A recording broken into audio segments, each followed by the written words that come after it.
최근 북한이 또 미사일을 쐈습니다. 이번에 쏜 건 포물선으로 날아가는 탄도미사일과 달리 낮게 날고 또 방향도 쉽게 바꿔서 탐지와 요격이 어려운 순항미사일입니다. 기존 순항 미사일의 성능 개량을 위한 것으로 평가하고 있습니다. 북한 김정은 정권이 지난해에 이어 올해에도 계속 위기감을 고조시키면서 다양한 미사일을 쏘고 있습니다. 일단 지난해인 2023년에 쏜 탄도미사일만 놓고 보면 북한은 21차례에 걸쳐서 약 34발을 쏜 걸로 파악됩니다.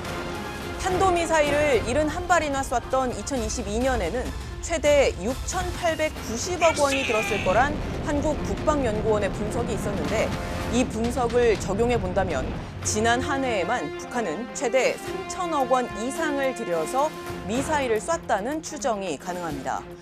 물론 북한의 주장대로 자본주의 국가의 계산 방식이 맞지 않아서 실제로는 10분의 1의 비용도 안 든다. 이 말이 사실이라고 해도 김정은 정권이 강조하는 인민 생활 개선을 위해서 쓸 수 있었던 돈.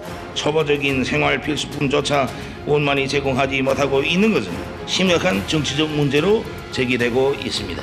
그 기회비용을 허공에 날렸다는 사실은 변하지 않는데 이렇게 북한이 미사일을 쏠 돈은 어디서 났을까요? 최근 북한이 러시아에 무기를 판매해서 얻는 수익이라든가 저희가 지난 편에서 전해드린 해외 노동자 파견으로 얻는 돈 외에 한국과 미국 당국이 특히 주목하고 있는 북한의 외화 벌이처는 따로 있습니다. 바로 사이버 공격 등을 통한 가상자산 탈취입니다.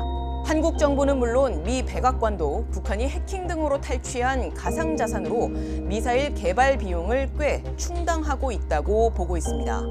한 백악관 관계자는 북한 미사일 프로그램의 절반가량이 사이버 공격과 가상자산 탈취로 자금이 지원됐다 이렇게 언급하기도 했습니다.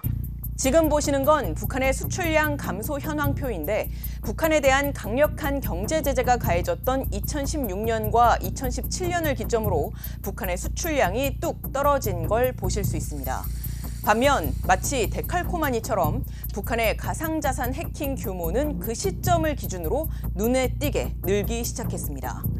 블록체인 분석업체인 체이널리시스 보고서에 따르면 북한과 연계된 해커 조직은 2023년 전 세계 20곳의 가상자산 플랫폼을 해킹했는데 이들 20곳에서 빼낸 암호화폐만 10억 달러, 약 1조 3천억 원 가량입니다. 이는 그 전년도인 2022년에 뺏은 금액 17억 달러, 약 2조 2,600억 원보다는 줄어들긴 했지만 블록체인 보안 기업인 서틱이 분석한 지난해 도난당한 가상자산 18억 달러를 놓고 보면 이거의 절반 수준입니다.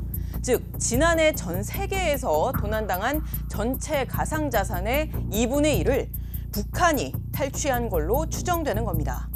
한국은행이 분석한 북한의 1년 연간 예산은 2021년을 기준으로 91억 달러이고 같은 해 한국의 예산에 비하면 40분의 1 수준인데 북한의 가상자산 해킹 규모는 이 연간 예산의 9분의 1 수준입니다.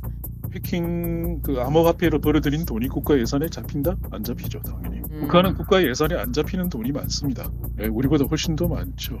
물론 가상자산 해킹 규모가 이렇다고 해서 실제 현금화한 규모도 이만큼 된다 이렇게 단언할 수는 없습니다. 사실 현금화 자체가 워낙 추적이 어려운 조건이라서 그래서 한국도 그렇고 이제 미국도 그렇고 북한에 대한 좀 단속, 통제를 좀 더 강화해야 된다는 얘기가 좀 반복적으로 나오고 있긴 합니다. 하지만 북한이 2021년부터 러시아 암호화폐 거래소에서 돈 세탁을 한 흔적들이 여러 번 포착이 된 만큼 러시아처럼 북한과 밀월 관계에 있는 일부 국가들이 제재를 무시하는 행태를 보임에 따라 북한도 탈취한 가상자산을 미사일 개발 비용으로 충당하는 걸로 보인다는 게 전문가들의 대체적인 분석입니다.